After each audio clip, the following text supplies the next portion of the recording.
Natt til 1. desember kom nyheten om at skuespilleren Paul Walker og hans kamerat Roger var omkommet i en tragisk bilulykke utenfor Los Angeles. TV 2 var på åstedet dagen etter ulykken, hvor flere venner, familie og fans har samlet seg for å minnes de to omkomne.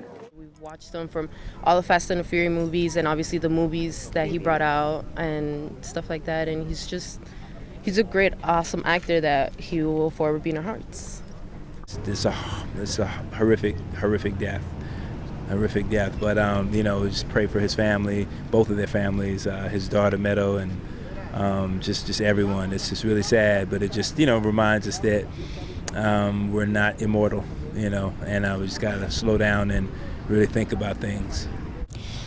Paul Walker og hans venn Roger, de var her i går for et veldedighetsarrangement. Det var organisasjonen til Paul Walker, Reach Out Worldwide, som hadde lagd arrangementet, hvor de samlet inn penger til de katastroferammede i Filippinene. De samlet også inn leker til organisasjonen Toys for Toddlers, som samler inn gaver til barn som ikke har så mye nå før jul.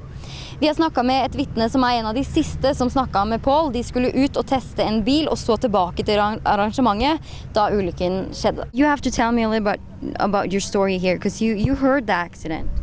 I heard the accident. I watched the car drive by, pull out of the parking lot. Paul Walker said to us, "Hey guys, we'll be back in 5 minutes. We're just going for a ride in the car around the block." And when they went around the block, we saw him come up the one side, and then we heard him turn right. And then all of a sudden I just heard a big bang. And I looked at my friend that has the Ferrari that was standing next to me, and I said, "Mitch, they were in a car accident." He goes, No way, dude. And I go, "Mitch, will you please get up there and look and see?" And my son came up to me and he goes, "What's wrong?" I said, "I think Roger and Paul were in a bad car accident." Why? I said, "Now we can see smoke." And one of the employees goes, "No, that's nothing. That's smoke because they do special effects explosions over here. I wouldn't worry about it." I go, "I'm telling you, they're in an accident." So my son went up here, and he came up with a fire extinguisher, and he was one of the first ones there with a fire extinguisher and called me on the phone. And all this happened within split seconds of me trying to get their employees to go up there. And when they realized that there was a car accident, they went up and then they called for more fire extinguishers, but it was too late. There's nothing they can do for Roger or Paul. They were in the car when it was on fire. So there's nothing they could do for them at all until the fire department got there and extinguished the flames. Det politiet i Los Angeles her sier at har skjedd, at bilen kjørte opp her, traff den første kurven, gikk inn i et tre, og så ser man at det et av de trærne bak her som veldig brent. Det var der bilvraket havna. Det lukter fremdeles brent her på åstedet. Politiet sier at høy fart har vært en medvirkende faktor i ulykken, og når politiet og brannvesenet kom til åstedet, så var vraket allerede overtent. Well, standing here, I got here early before all the press was here, and I walked the street because I wanted to see how this happened, because that doesn't happen with Porsches. And these guys are two professional race car drivers. I mean, this car wasn't even as fast as some of the other cars they have in their shop. And the only skid mark you see is coming right up here, right before this tree on the curb. And they hit this tree, hit the other tree, hit the light post, and bounced into that tree and landed at that tree right there that caught on fire. So my thing is, and I hope and pray, and that they were killed on impact, that they didn't die in the fire. And from what professionals told me, that they died on impact. So, which was a good thing, because my son didn't even see him moving when he got here. Oh, so he saw him? So he saw him. Paul var i disse dager premiereklar for sin nyeste film, Hours.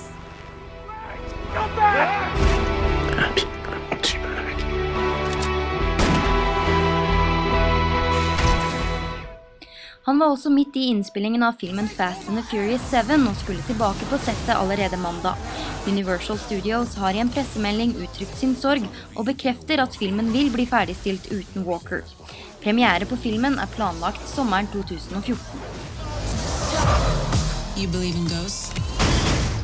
Flere av Pauls kollegaer fra Fast and the Furious-filmene har uttrykt sin sorg via nettsteder som Instagram og Twitter. Skuespiller Therese møtte opp på åstedet for å legge ned blomster for sin venn og kollega. We were actually down there at the bottom at the car, and we see car pull up, and I'm like, "Oh, it's Therese." Let's go up there. It was sad to see him. He was really emotional. It was sad. He just came, didn't say a word, didn't mind anyone. Everybody just left him alone, let him do his thing. It was probably like about 3 minutes that he was here, just paid his respect, got back in his car and left. How will you remember the two guys? Roger, as the best way I can put it, is kind-hearted. The guy loved people. He loved doing what he was doing. If his son's personality reflected his dad's, then it was excellent because they were laughing and joking yesterday. Paul Walker, when I first met him, he was steadfast. He was back because he's a high-powered celebrity. And when he started relaxing, because he got to know who everybody was and nobody was mobbing him, he was the same way. Both of them would take their shirt off their back to help people because that's exactly what they were doing yesterday.